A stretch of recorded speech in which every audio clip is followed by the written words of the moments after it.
Hi, I'm Sherry Ruskus, and I am here for this month's book chat. I bring these book chats to you on a monthly basis. Wish I could do more, but time is what time is. And they're brought to you for the fact that we all have a lot of books sitting on our shelves, or we have books that maybe we want to read, we haven't gotten to. So, this is just a little book review and then giving you the time to say that, yeah, that is a book I really want to sink my teeth into. And this month's book is The Untethered Soul. So I invite you to grab a cup of something warm and join me in discussing the five main elements of this book. Quick, short, and sweet here. This book is A Journey Beyond Yourself, is the subtitle for it. And I have a few little post it notes that I have marked spots in the book that I either want to read to you or make sure that we talk about during this book chat.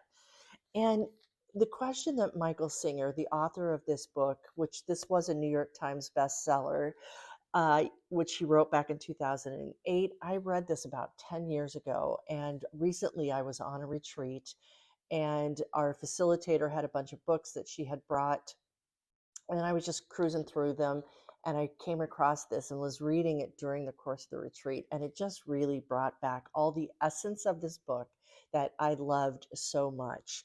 And it really, the question he asks on the back cover is, who are you really? It's really discovering more about yourself. Just like this channel is all about growing yourself, whether it's growing yourself in the garden or it's growing yourself mentally, but who are you and why do you want to grow? And this book offers a lot to it. He starts off the book with a quote from Shakespeare that says, "This above all, to thine own self be true, and it must follow as the night the day. Thou canst not then be false to any man or woman for that matter." So it's really about the truth of who you are and getting comfortable in your own skin. That's my takeaway from this book. And really coming to love and live with those voices inside of your head. So we all have them, right? Those little voices that go on. He refers to them as your inner roommate, which I really like that. And awakening your conscious and unconscious minds, bringing them together in a flow. And so that's what we're going to talk about in this book, is looking at that and looking at how you might um, live with yourself, understand yourself, be the best person you can to yourself, and that inner roommate that you have. How do you bring the flow of who you are together? I'm just glancing through these pages, and that's really what part one is all about, is you and who you are, and loving yourself. Because really, if we don't love ourselves, who are we going to love? The second part of the book talks about experiencing energy, and that's something that I really want to dive into, is looking at the way you block your energy by your feelings, emotions, etc. And we have so many in the course of a day. And by opening and closing your energies, by having the emotions that you have, feeling love, giving love, the connection between your heart and your soul, understanding that your heart is a chakra. And I have come to think of it as, I call it butterflies in my heart. I remember once that I was at this little chapel on a mountaintop here in Colorado, and it was a sweet little chapel, and I was sitting there, and all of a sudden I felt what I call butterflies in my heart, where I felt them a couple times years ago praying with my mother. I remember feeling butterflies in my heart like I'd never felt before. But it's that spiritual part of yourself. And, I think that it's important that we differentiate religion from spirituality, because they don't necessarily go hand in hand. And um, we think of our heart in our chest, but our heart is really in our mind. like there's a connection right between our heart and our mind. And Michael says here in the book, if at any given point in time it happens to close, if your heart just closes, the love stops. If the heart happens to hurt, we get angry. And if we stop feeling it all together, we get empty. And if you think about the times in your life that you've felt an empty heart, but in truth, you're not your heart. You are the experiencer of your heart and what goes on with it. And he goes on to write, the heart is actually very simple to understand. It's an energy center, it's a chakra. We have our chakras, and it's one of the most beautiful and powerful energy centers, and one that affects our daily lives, as we have seen an energy center in an area within your being through which your energy focuses, distributes, and flows. The energy flow has been referred to as Shakti, spirit, and Chi, and it plays an intricate part in your life. So, understanding how the emotions work and coming to a point in that is the second point. Number three is freeing yourself, letting go. And here's what he writes about this: people don't understand that fear is a thing. It's just another object in the universe that you are capable of experiencing. You can do one of two things with fear. You can recognize that you have it and work to release it, or you can keep it and try to hide from it. Because people don't deal with fear objectively, they don't understand it. So, what do we try to do with that? We try to run from fear, we try to hide from fear. And the book goes on to talk about it's thinking about fear as an inner thorn. So if we have a thorn in our finger, we either try to, or anywhere, we either try to take it out or we avoid it, right? We avoid, especially if you get a splinter that you've been trying to get out and you can't get out, you just avoid it altogether. So um, it's looking at how the spiritual journey is one of constant transformation. So here's what he says about the thorn: is imagine that you have a thorn in your arm that directly touches a nerve. When the thorn is touched, it's very painful. Because it hurts so much, the thorn is a serious problem. It's difficult to sleep because you roll over on it. It's hard to get close to people because they might touch it. It makes your daily life very difficult. You can't even go for a walk in the woods because you might brush against uh, the thorn against the branches. This thorn is a constant source of disturbance. And to solve the problem, you have two choices. The first choice is to look at your situation and decide that since it's disturbing when things touch the thorn, you need to make sure that nothing touches it. And then the second choice is to decide that since it's so disturbing, when things touch the thorn, you need to take it out. Believe it or not, the effects of the choice you make will determine the course of the rest of your life. This is one of the core level structural decisions that lay the foundation to your future. So, if you think about it in the way of what is a thorn, what is something that has brought up fear in your life that you would like to do something about, and the book goes on to talk about different ways to look at that and how it might be stealing freedom from your soul, right? When we think that we're avoiding pain, that we're in a better place, we're really not. We're really not in a better place. So how is that stealing from your soul?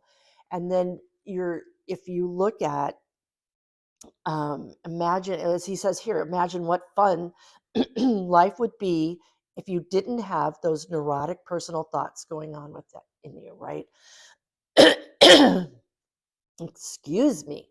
Let me take a little drink here to clear that little frog in my throat.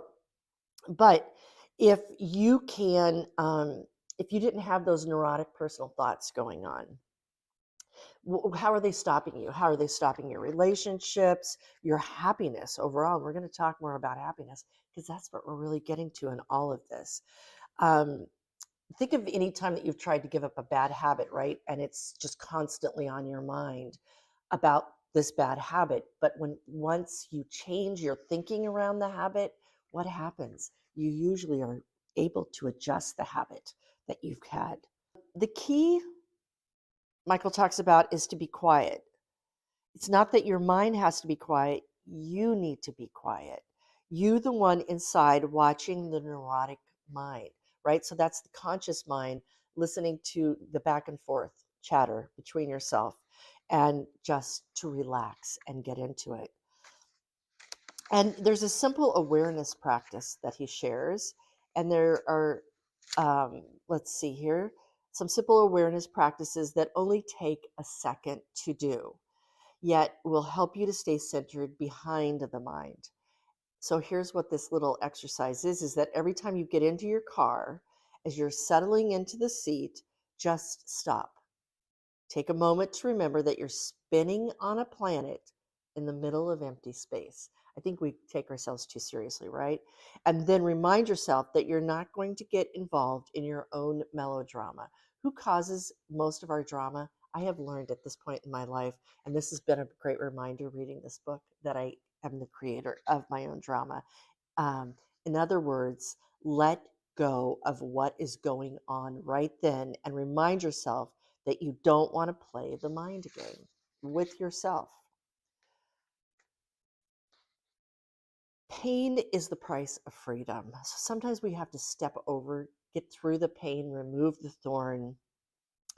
And one of the requirements, it says here, for true spiritual growth and deep personal transformation is coming to peace with pain. No expansion or evolution can take place without change, and periods of change that are not always comfortable. Change involves challenging what is familiar to us and daring to question our traditional needs for safety, comfort, and control. This is often perceived as a painful experience. Becoming familiar with pain is part of your growth. Yeah, getting to know ourselves. And the older we get, that's the one great thing about aging, right? Is the older we get, the more we get to know ourselves. So that was part 3. And then part 4 is about going beyond. So we're 4 out of 5, taking down the walls. And it talks about at some point in growth, it starts to become quieter inside. We start to get to know ourselves. And we're going to talk a little bit about meditation here in just a minute because that is one of the greatest gifts in quieting yourself down. This happens quite naturally as you take a deeper seat within yourself. So let's talk about it. Ultimately, the word beyond captures the true meaning of spirituality. Its most in its most basic sense, going beyond means going past where you are. Limitations and boundaries only exist at the places where you stop going beyond. So think about it. What are the boundaries that you have put in front of yourself or around yourself that you would like to change? And there's our social traps and cages that we put ourselves into. We've got to go to college, we've got to get a good job, we've got to work 8 hours to get another 14 hours off, which 8 of those we need to sleep, which only leaves us with so many when you think about getting dinner ready, and if you're a parent, and all of that. Those are the cages that we put ourselves into. And do we have to do that? Not really, not necessarily. I think one of the things that I know so to be so true in my life as an entrepreneur is that I got to remove the boundaries of doing a corporate job, and I did it in my early 20s because I tried the corporate jobs and they sucked basically, and college sucked, and all of it sucked, and I had to go my own route. So it's letting go of this false identity of who you think you have to be. The book says here, you notice this most when things start to fall apart outside. Your psyche goes into turmoil and you have to struggle to hold your inner world together. But what exactly are you trying to hold on to?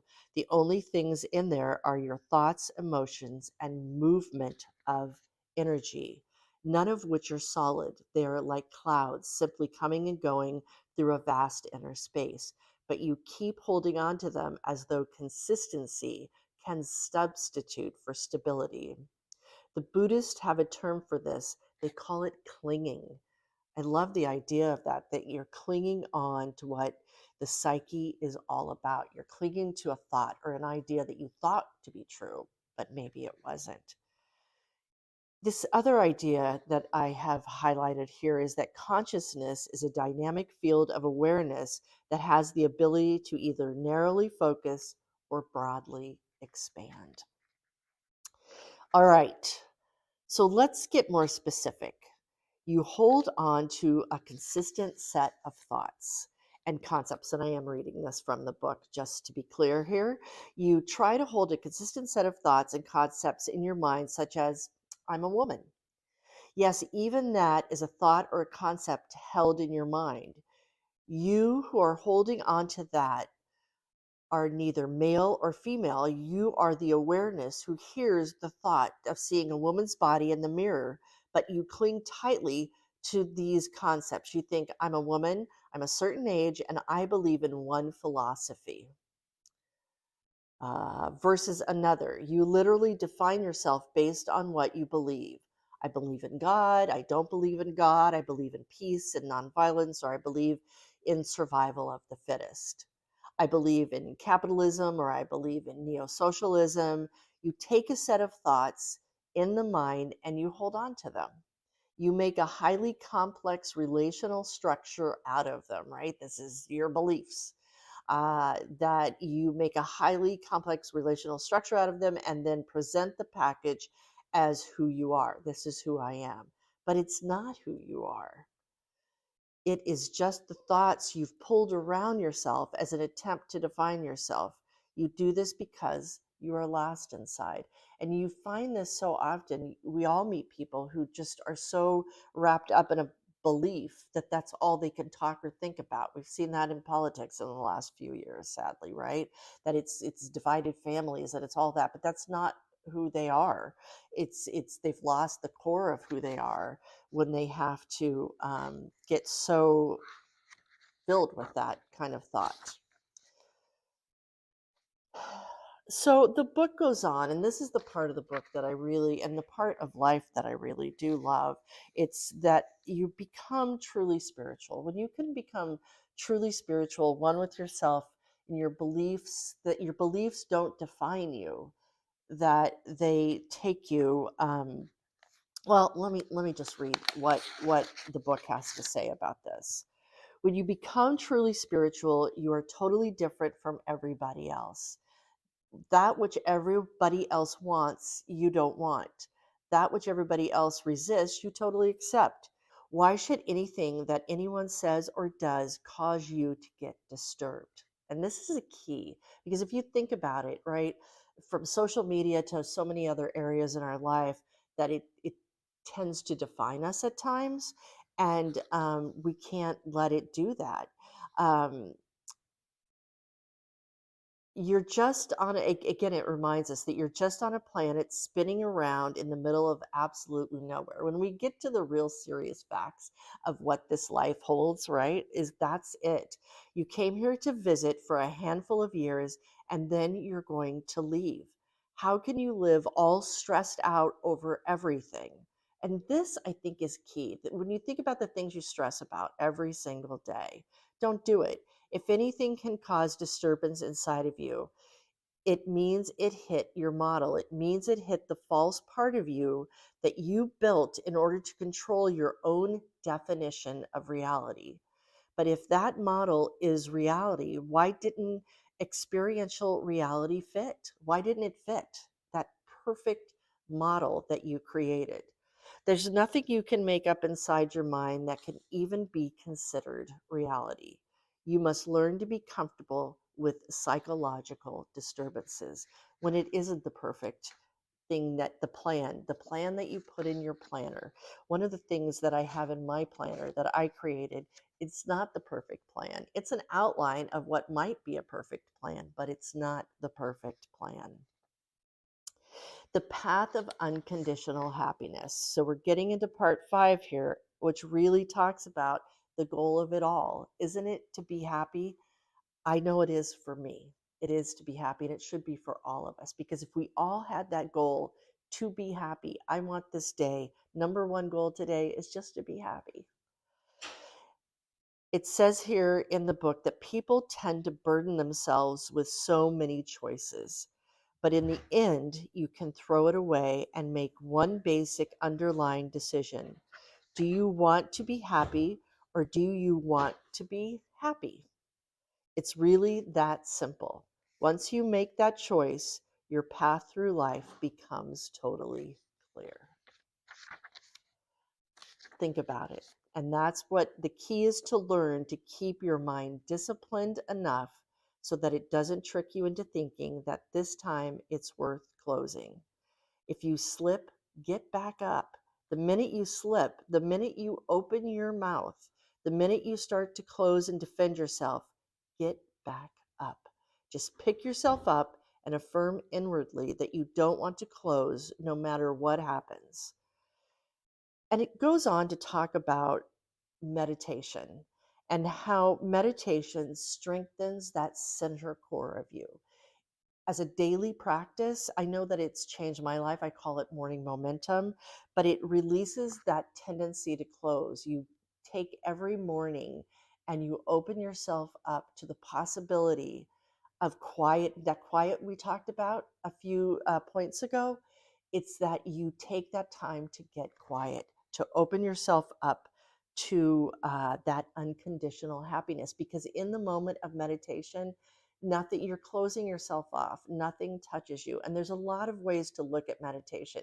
It doesn't have to be another perfect thing you do. And that is the thing that I have found with meditation that has gotten me. I have been doing it probably close to 10 years now, pretty regularly every morning. When I miss it, I feel it. Let me tell you.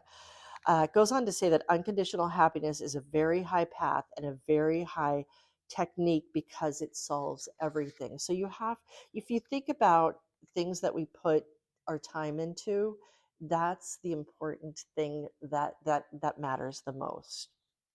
One should view their spiritual work as learning to live life without stress, problems, fears, or melodrama. And that is really where I think I'm going to leave you. There's some more things that I've talked about here, but it's this time between where you are right now and the time that you leave the planet. Talks in the book about the fact that we don't know when we're going to leave the planet. We just don't know. And so if we're putting everything off until tomorrow, especially our happiness, then we could leave the planet without ever really finding that spiritual happiness. So that's the book in review in this chat this morning. I hope that you've enjoyed it. I'd love to see your comments here. Like it, maybe even mention other books that you'd love to have brought up here on the book chat for future reviews. And I'm going to go to my bookshelf and see what I'll do for next month. But for this month, The Untethered Soul, I highly, highly, highly recommend it. Thank you, Michael Singer, for bringing this book to life that you did so many years ago. And if you get it on, even on Audible, I listened to it as I was preparing for this as well while I was out gardening, and it was really beautiful. So I highly recommend it. The Untethered Soul, this month's book chat. Take good care.